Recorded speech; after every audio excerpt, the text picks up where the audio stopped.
આરોપીને ધરપકડ કરવામાં આવી છે. શું વિગત કોની હત્યા થઈ, કોણ કોણ ધરપકડ અને ગુનાનો મોટિવ છે? ગઈકાલ તારીખ 21/2/2026 ના રોજ હીરાલક્ષ્મી ફ્લેટ સામે બહેરામપુરા ખાતે એક હિમેશ દિનેશભાઈ પરમાર નામના 19 વર્ષીય યુવકની જાહેરમાં કેટલાક અજાણ્યા માણસો દ્વારા હત્યા કરી દેવામાં આવી.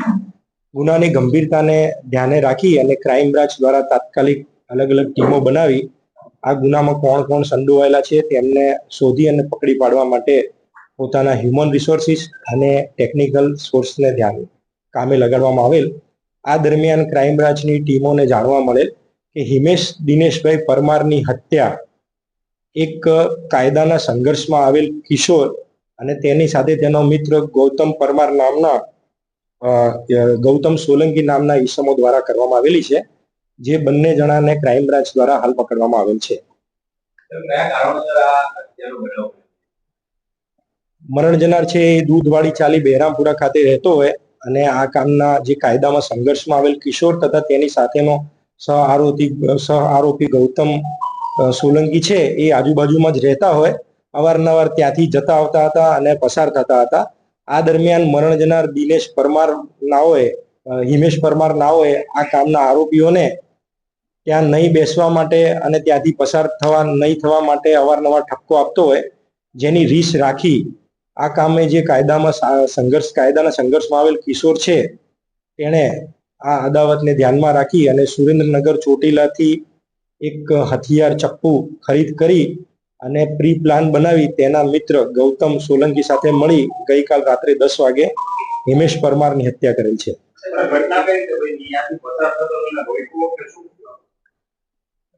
જે મરણ જનાર છે હિમેશ પોતાના ઘરેથી બહેરામપુરા હીરાલક્ષ્મી માર્કેટ પાસે પસાર થતો હોય ત્યારે આ કામના આરોપી ગૌતમ અને તેની સાથે કાયદાના સંઘર્ષમાં આવેલ કિશોર દ્વારા તેને ત્યાં રોકી તેને વાતોમાં રાખી અને સગીર જે યુવક છે તેણે હિમેશ પરમારને ઉપરા છાપરી છરીના 6 થી વધુ ઘા મારી તેનું મોત નિપજાવેલ છે.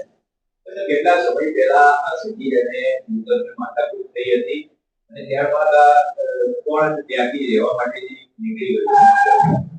જે આરોપી નંબર 2 છે ગૌતમ, એ ગૌતમ અગાઉ મરણ જનાર જે ચાલીમાં રહે છે તે જ ચાલીમાં ભાડે રહેતો હોય અને જે સગીર યુવક છે કાયદાના સંઘર્ષમાં આવેલ જે યુવક છે તે ગૌતમનો ખાસ મિત્ર હોય, એ અવારનવાર તેના ઘરે ગૌતમને મળવા જતો હતો. આ દરમિયાન તેમને મરણ જનાર હિમેશ સાથે સામાન્ય બોલાચાલી થયેલી હતી. છેલ્લા 12 મહિનાથી તેમની વચ્ચે નાની મોટી માથાકૂટ થતી હતી અને બોલાચાલી થતી હતી, જેની અદાવત રાખી અને ગૌતમ પરમાર તથા કાયદાના સંઘર્ષમાં આવેલ કિશોરે આ બનાવને અંજામ આપેલ છે. આરોપી પોતે એક કાયદાના સંઘર્ષમાં આવેલ કિશોર છે અને ગૌતમ બંને સાથે મળી અને હત્યા કર્યા બાદ ત્યાંથી પોતાનું વેપન છુપાવી અને ભાગી ગયેલા, જેને તાત્કાલિક ટેકનિકલ સોર્સ અને હ્યુમન રિસોર્સ દ્વારા રિવરફ્રન્ટ ખાતેથી ઝડપી પાડવામાં આવેલ છે. અત્યાર તે આ કામનો જે આરોપી છે કાયદાના સંઘર્ષમાં આવેલ કિશોર, તેણે આ ગુનાને અંજામ આપવા માટે હથિયાર જે છે સુરેન્દ્રનગરના ચોટીલાથી ખરીદવાનું કબૂલાત કરેલ છે.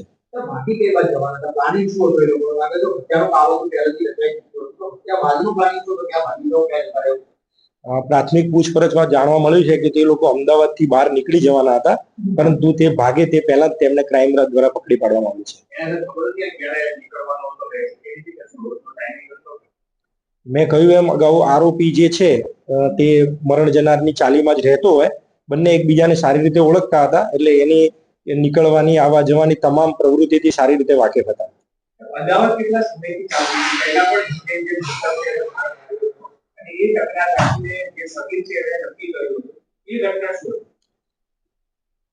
હિમેશ અને જે ગૌતમ છે બંને એક જ ચાલીમાં રહેતા હોય. છેલ્લા 12 મહિનાથી આમની વચ્ચે સામાન્ય સંઘર્ષ ચાલુ હતો અને આ પહેલા પણ 5-6 પ્રાથમિક પૂછપરછમાં જાણવા મળ્યું છે કે 5-6 મહિના પહેલા પણ મરણ જનારને આ બંને જણા સાથે સામાન્ય બોલાચાલી થયેલી હતી અને બનાવના 2 દિવસ પહેલા પણ બંને વચ્ચે સામાન્ય બોલાચાલી થઈ હતી. તથા ગઈકાલે 21 તારીખના રાત્રે 8-9 વાગ્યાના સુમારે પણ આ બંને જણા ત્યાંથી પસાર થતા હતા ત્યારે મરણ જનારે આ બંને જણાને ટોકેલ હોય, જેથી તાત્કાલિક આવેશમાં આવી આ બંને જણાએ આ કૃત્યને અંજામ આપેલ છે. મૃતકની અદાવત કોની સાથે હતી? સગીર સાથે કે મોટા સાથે? બંને સાથે.